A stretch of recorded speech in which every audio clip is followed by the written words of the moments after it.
नमस्कार, लक्षवेधीमध्ये आपल्या सगळ्यांचं स्वागत। मी प्रसाद काथे। मराठा आरक्षणाच्यासाठी मनोज जरांगेंनी सुरू केलेलं आंदोलन राज्य सरकारशी चर्चा करत आहे। या आंदोलनाच्या माध्यमातून येऊ घातलेल्या 20 जानेवारीला मुंबईत कशा पद्धतीने पोहोचायचं की नाही पोहोचायचं याचा निर्णय होणार आहे।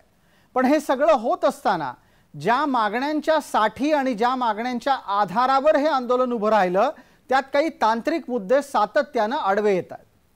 महाराष्ट्राचे मुख्यमंत्री एकनाथ शिंदे आणि आरक्षणाचे प्रमुख या नात्याने मनोज जरांगे यांच्यामध्ये नुकतीच चर्चा झाली।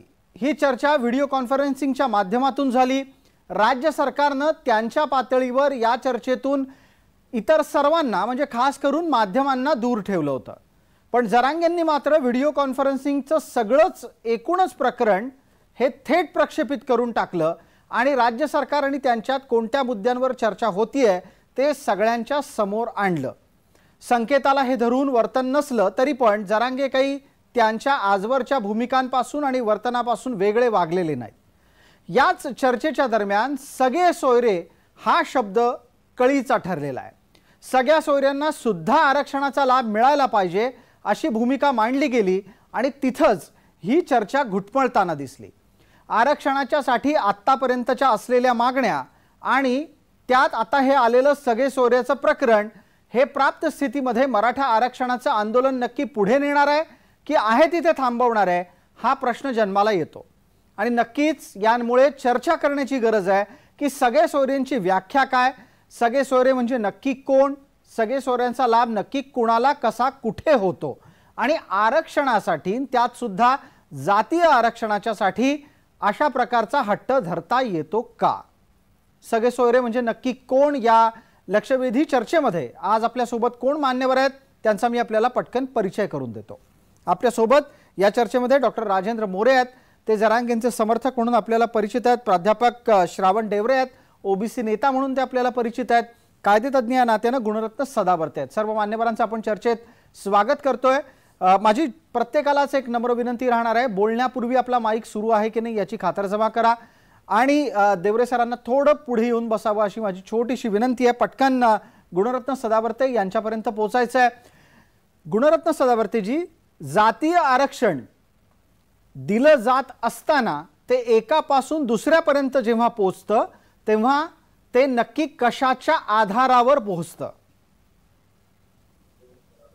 सगळ्यात अगोदर तर तमाम हिंदुस्थानाला आणि महाराष्ट्रातल्या कानाकोपऱ्यातल्या विश्वातल्या आई सावित्री आई फुलेंना मानणाऱ्या तमाम भारतीयांना मला सांगायचं आहे की आरक्षण कसं पोहोचतंय याचं गलिच्छ उदाहरण आज मी पाहिलं। सगळ्यात अगोदर आपल्या चॅनलच्या माध्यमातून त्या मुजोरांचा, त्या गुंडांचा त्यांनी साताऱ्यामध्ये केवळ आणि केवळ सावित्री आईंचा अपमान व्हावा, अवमान व्हावा, विडंबना व्हावी याकरिता त्यांच्या आयुष्यातल्या सावित्री आईंच्या ध्येयाच्या धोरणाच्या विरुद्ध जाऊन जे कृत्य केलं, जे जरांगेचे समर्थक आहेत त्यांची निंदा करतो, त्यांचा निषेध करतो, त्याचबरोबर जरांगेचा सुद्धा निषेध करतो।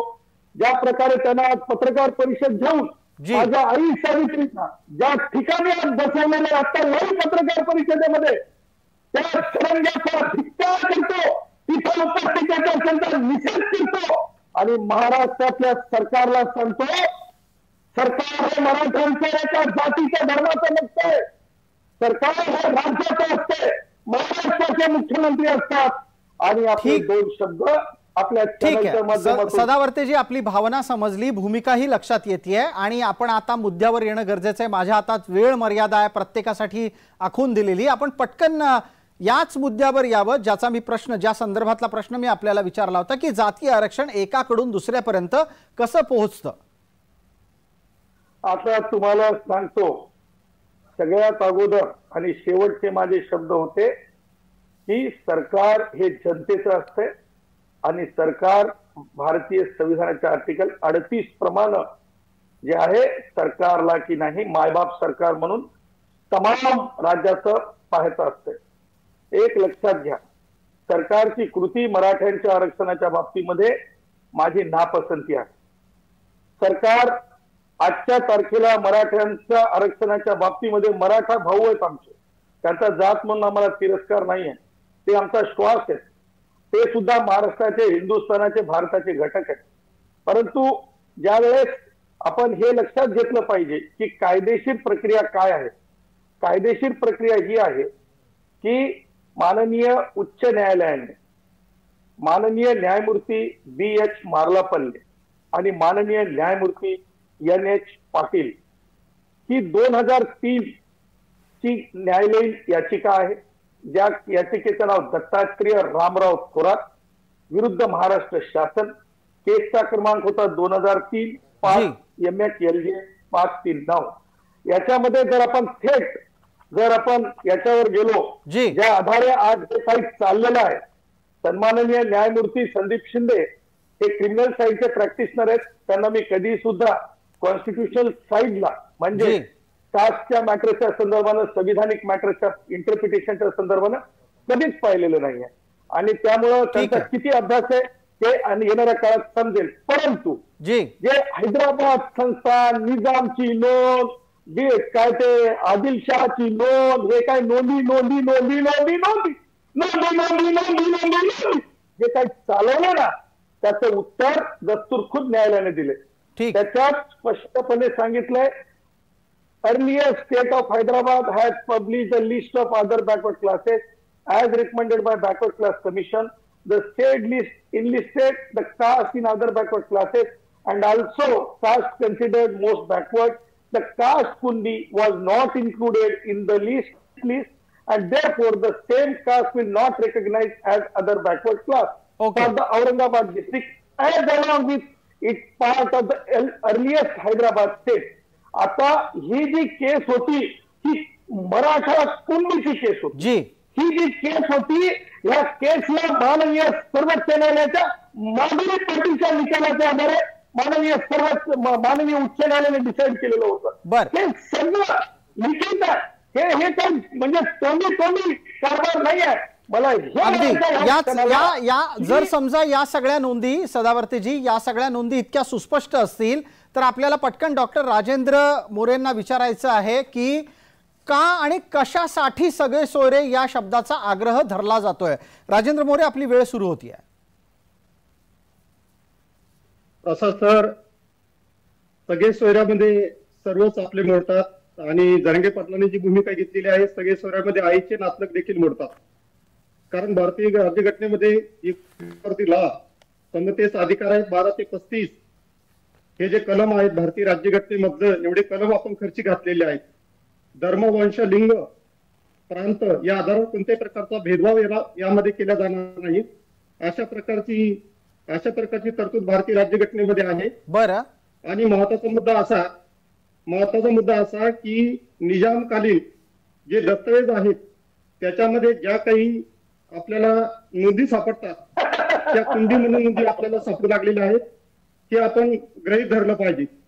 कारण 1967 पूर्वी हैदराबाद संस्थानामध्ये शिक्षणाचं प्रमाण अल्प असल्यामुळं शैक्षणिक नोंदी आपल्याला त्या ठिकाणी सापडत नाहीये.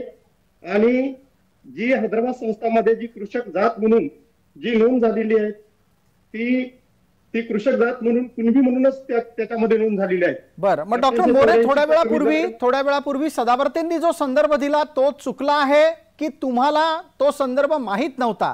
नक्की काय समजायचं? मुद्दा असा आहे की सदावर्ते सर कोणते संदर्भ देतात त्याला आम्हाला भारतीय राज्यघटना म्हणून आम्हाला सुद्धा समजत नाहीये. खरं तर त्यांनी जर चर्चेच्या स्तरावरती बोललं, ते वकील आहेत, चर्चेच्या स्तरावरती सरांनी बोललं तर चर्चा त्यांच्याशी व्यवस्थित करता येईल. आता मी बी भारतीय राज्यघटनेचा अभ्यासक आहे आणि सर्व गोष्टी मला माहित आहेत. 1884 मध्ये जी जनगणना झाली ब्रिटिश काळामध्ये, त्याच्यामध्ये मराठा कुणबी म्हणूनच त्या ठिकाणी नोंद आहे. 1909 मध्ये जे न्यायमूर्ती गायकवाड आयोगाने जे अहवाल दिलेला आहे तो मराठी शासनाने स्वीकारलेला आहे. ठीक आहे, म्हणजे थोडक्यात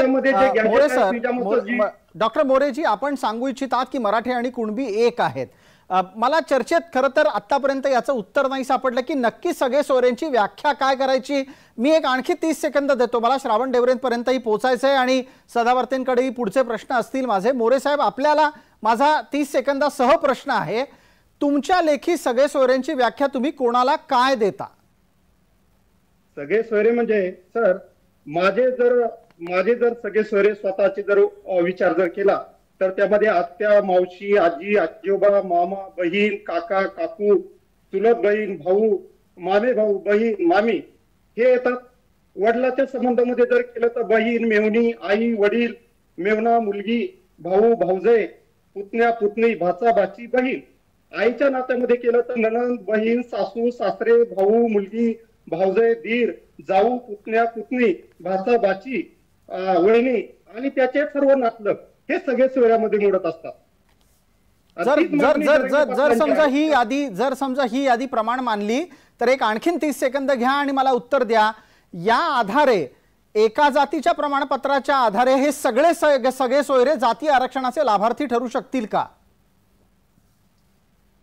प्रसाद सर, हा तर मोठ्या प्रमाणामध्ये आईचे नातलग जर धरले आपण भारतीय राज्यघटनेमध्ये किंवा युनोचं जे 1948 डिक्लेरेशन आहे, डिक्लेरेशन आहे मानवी हक्काचं, 1960 टू कन्वर्ट पास केलेलं आहे आणि भारतीय राज्यघटनेमध्ये 12 ते 35 मध्ये सांगितलं आपण स्त्रियांना संपत्तीमध्ये वाटा देतो, त्यांना नोकरी मिळवण्यासाठी ओबीसी जात असते आणि त्यांच्या मुलांना नकोय.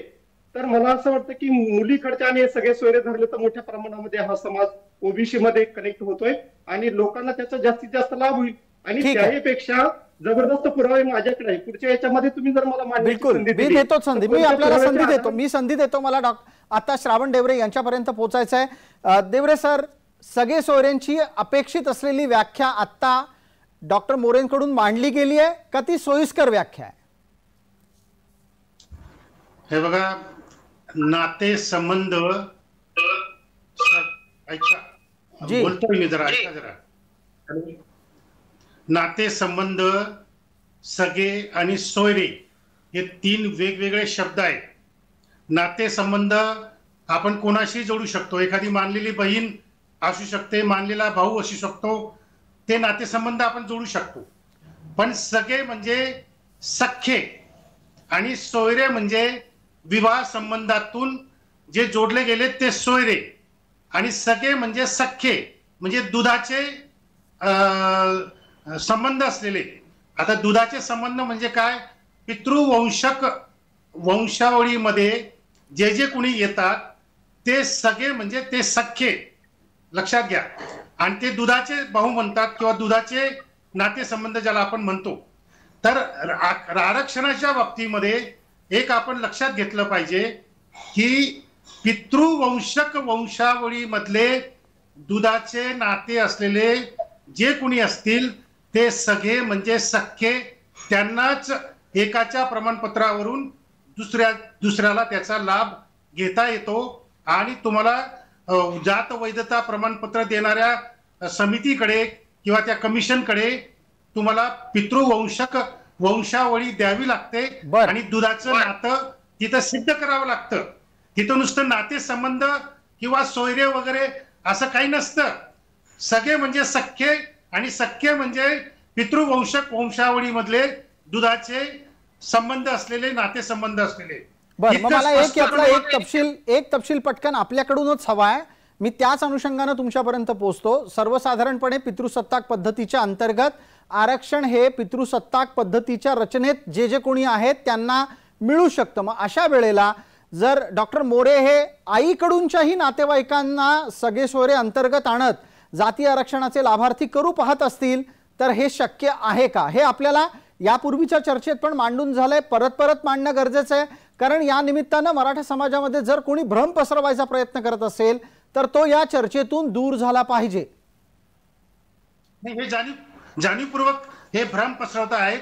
सोयरे म्हटले की मग एखादी कुणबी मुलगी लग्न करून घरात आणायची आणि मग ही मुलगी आमची सून आहे म्हणून सोयऱ्यांना पण द्या, म्हणजे सासू सासरे वगैरे वगैरे हे जे सोयरे म्हणून जो शब्द येतो तो शब्द चुकीचा आहे.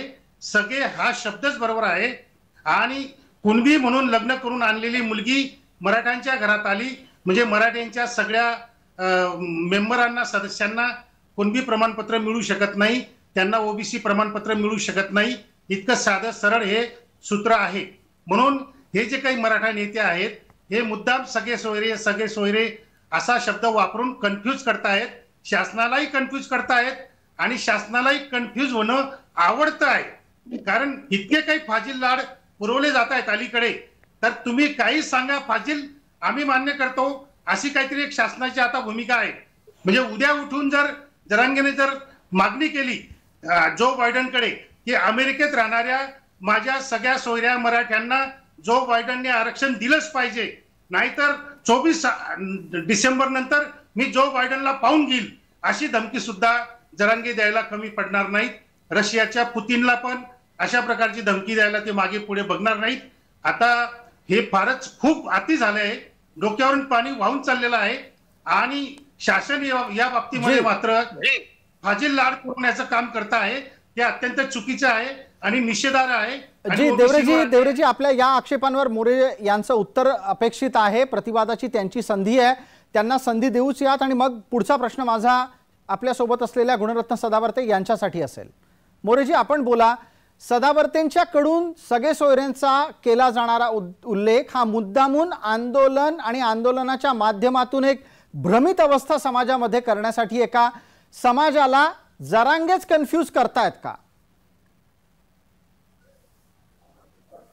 प्रसाद सर जी, जे देवरे सर, माननीय देवरे सर जे विषय मांडतात, खऱ्या अर्थानं लोकशाहीमध्ये प्रत्येकाला आंदोलन करण्याचा फंडामेंटल राईट्स आहेत. प्रत्येकाला आपल्या मागण्या शासन दरबारी मांडण्याचा पूर्णतः अधिकार आहे आणि तो सनशील मार्गानं, आणि जे आयुध वापरलेले जरांगे पाटलांनी, जरांगे म्हणून दादा पाटील जे म्हणतात की शांततामय मार्गाने, गांधीजींच्या मार्गाने आम्ही आंदोलन पुढे नेतो. आणि हे सदावर्ते साहेब आणि देवरे साहेब जे आरोप करतात ते खऱ्या अर्थानं मनद्वेषातून आरोप आहेत. त्यांना कुणातरी पुढं करतंय त्यांना. आणि हे आरोप जे एवढा मोठा समाज 58 मोर्चा आम्ही काढले, जगामध्ये त्याची नोंद गेली, आणि जे काही बीडमध्ये काही सांगतात घटना घडलेल्या आहेत, त्या घटना मराठा आंदोलनाशी काय संबंध आहे ते बघायची भूमिका घेत असणाऱ्या लोकांना त्या गुन्ह्यामध्ये नोंदवलेलं आहे. आणि शासन स्तरावरून कोणीतरी यांना फूस देत आहे अशा प्रकारची भूमिका यांची राहिलेली आहे. आणि ही जी लोक जी बोलू लागलेली आहेत, आता आपल्या काही बघतोय मी, शेंडगे साहेब काल बोलले की आम्हीच एकीकडे म्हणायचं मराठ्यातून आरक्षण घ्या, प्रकाश शेंडगे बोलले, आणि दुसरे वकील पुढे केले की मराठा आरक्षणाला याचिका आम्ही दाखल करायला लावली आणि त्यांना. ठीक आहे, आता मुद्दा हा नाहीये, मुद्दा हा होता की जरांगेच कन्फ्यूज करतायत का. या निमित्तानं चर्चेला पुढे नेऊयात, सदावर्तेंपर्यंत पोहोचूयात. सदावर्तेजी, माझा आवाज येत असेल? आपण ज्या वेळेला या सगळे सोयरे या शब्दापुरती चर्चा घेतो तेव्हा त्या अनुषंगानं माझा तुम्हाला असा प्रश्न आहे की समजा राज्य सरकारने ठरवलंच अगदी की असा सगळे सोयऱ्यांचा लाभ द्यायचा, तर राज्य सरकार एक GR काढेल आणि हात झटकून टाकेल. न्यायालयात काय होईल? सगळे सोयरे हा शब्द न्यायालयात टिकेल का?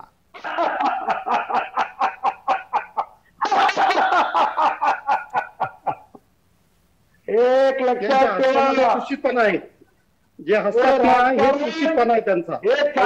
चर्चेसाठी आले की सिंगल कमांडी उडवण्यासाठी आले, हा एक विषय मी सदावर्ते साहेबांना करतोय. आपण कोणत्या प्रकारचे हसता, काय करता, वकील जे जी व्यवसाय तुमचा त्याचा अपमान आहे का? एखादा वकील एखाद्या चर्चेला बसतो अशा प्रकारची बेकायदेशीर वक्तव्य करतो. त्यांनी ही दादागिरी या प्लॅटफॉर्मवर चालून घेऊ नका. जी, मोरेजी थांबले आहेत. तुम्ही दोघंही एकाच वेळेला बोलत होतात, लोकांना त्यातलं काहीच ऐकायला गेलं नाहीये. सदावर्तेजी, आपली वेळ सुरू आहे, आपण आपलं म्हणणं मांडावं. तुम्हाला मला सांगायच्या दोन गोष्टी. राज्य सरकारला स्वतःच्या मर्यादा आहेत, राज्य सरकारला अमर्याद अधिकार नाहीत. हे राज्य सरकारने डोक्यात ठेवावं सगळ्यात अगोदर. दुसरी गोष्ट, हे तुम्ही जे सगळे सोयरे आणि सरसकट तर माझ्यामुळे त्याला बाजूला करावं लागतं तो शब्द. आता सगळे सोयरे जो आणलाय ना शब्द, हा शब्द सुद्धा आरक्षणाच्या तत्वातच मराठा माझा भाऊ येत नाही. माझे मराठा बांधव जे माझा श्वास आहे ते त्या मागासलेपणाच्या पॅरामीटर्स मध्येच येत नाहीत.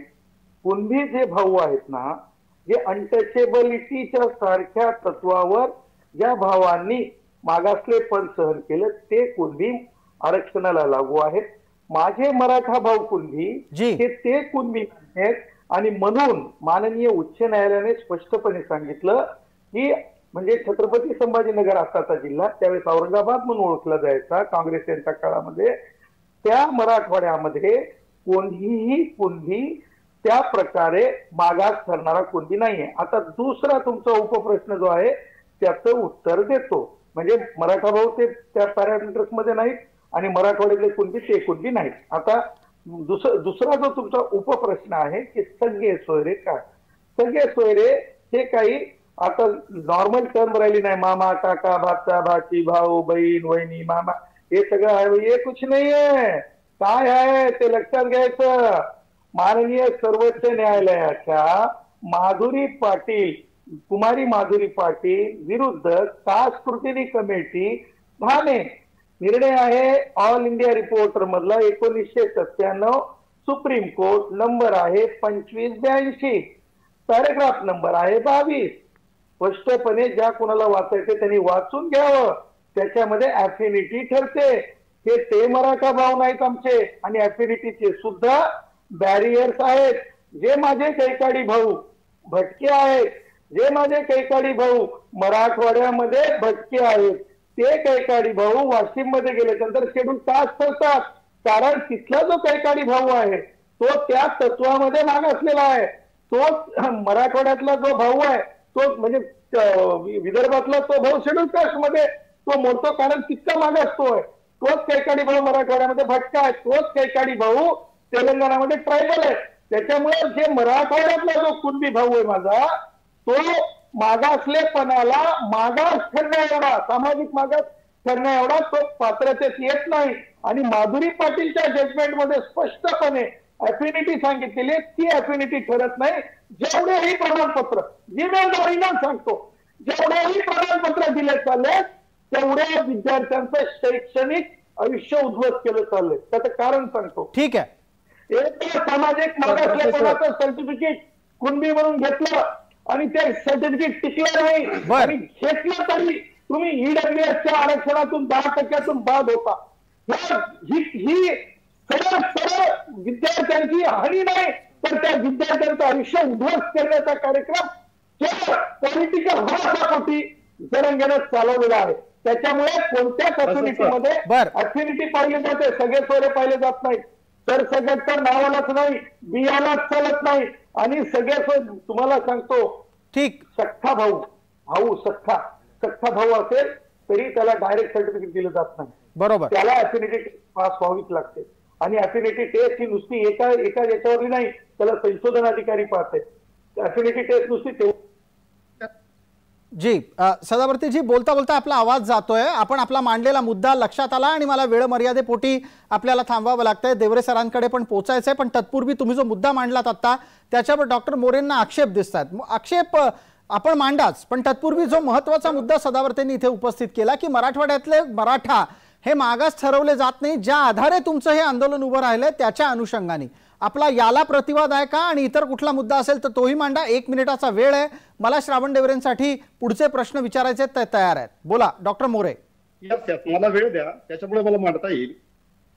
मुद्दा असा की त्यांनी पहिला मुद्दा मांडला की अशी काही तरतूद करता येत नाही. सदावर्ते साहेबांना सांगू शकतो की घटनेच्या 15/4/16 आणि 19/2 आणि 29/2 मध्ये जो समाज मागास आहे, ओबीसी काही जात नाही, तो प्रवर्ग आहे, कोणत्याही समाजाला त्याच्यामध्ये घालता येतं. भारतीय राज्यघटनेमध्ये कोणत्याही प्रवर्गाला त्याच्यामध्ये घालता येतं. राज्य मागासवर्गीय आयोगाने मी बोलत असताना नंतर उत्तर द्या, काउंटर करा नंतर.